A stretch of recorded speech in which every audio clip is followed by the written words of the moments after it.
Welcome to this video on the first order structural model, one of a series of videos on transactional analysis concepts. What is an ego state? According to Eric Berne, the founder of transactional analysis, an ego state is a system of feelings accompanied by a related set of behaviour patterns. Modern interpretations also include associated thoughts, meaning that an ego state may be defined as a consistently related set of feelings, thoughts, and behaviours. Ego states are the main way personality is classified in transactional analysis. The simplest way of using them is in the first order structural model, or the first order model for short. In this model, the personality is divided into three main ego states: parent, adult, and child. These ego states each correspond to a different part of our personality, and each reflects a different way that we interact with the world. Since they are each part of us, it would be wrong to treat our ego states as though they exist independently of us. They do not do anything, nor do they have likes or dislikes. Rather, at any time we can react from the parent, adult, or child part of us, and our actions, likes and dislikes, may change accordingly. In TA, it is common to say that we are in our parent, adult, or child. The simplest of these is the adult.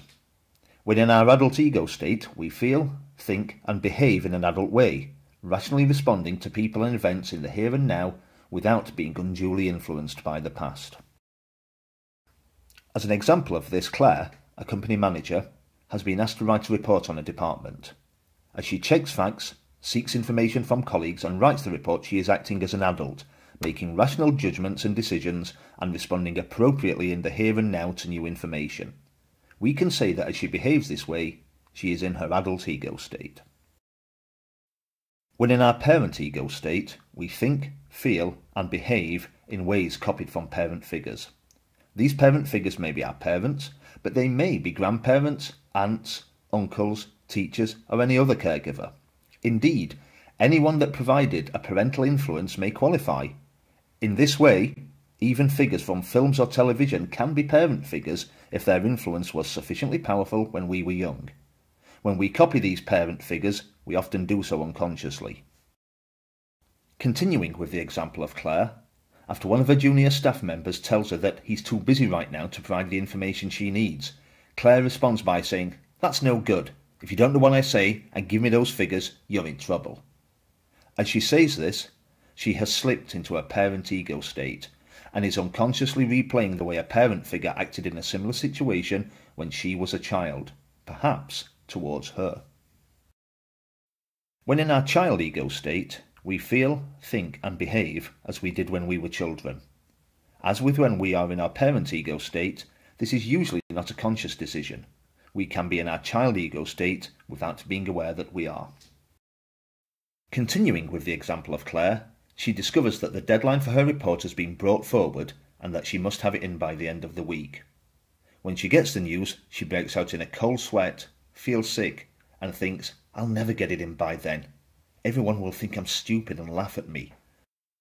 Despite the fact that she is an efficient, accomplished manager with time to finish the task, she reacts as she did as a child when being told off in front of class for not handing in her homework.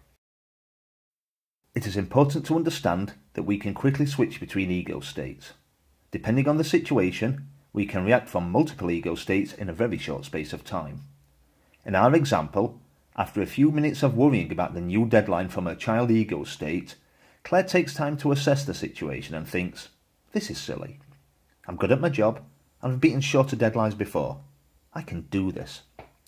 By making a rational judgment in the here and now of her abilities and the task she must perform, she has moved from her child ego state into her adult ego state, and now feels able to complete her report. From what we have covered so far, we can see that since it only ever involves a rational, grown-up response to the here and now, the adult ego state is not subdivided. The same is not true for parent and child. We may be influenced by multiple parent figures and may experience connected feelings, thoughts, and behaviours from many different points in our childhood. To examine these subdivisions, we use more detailed second-order versions of the ego state model. The second-order structural model deals with the internal subdivisions of these ego states based on what we feel and think, not on how we behave. To examine subdivisions based on how we behave externally, rather than how we feel and think, we use the second-order functional model. Both of these second-order models, as well as other aspects of transactional analysis, will be dealt with in other videos. Please check our channel for more, and subscribe if you'd like to be notified of new videos.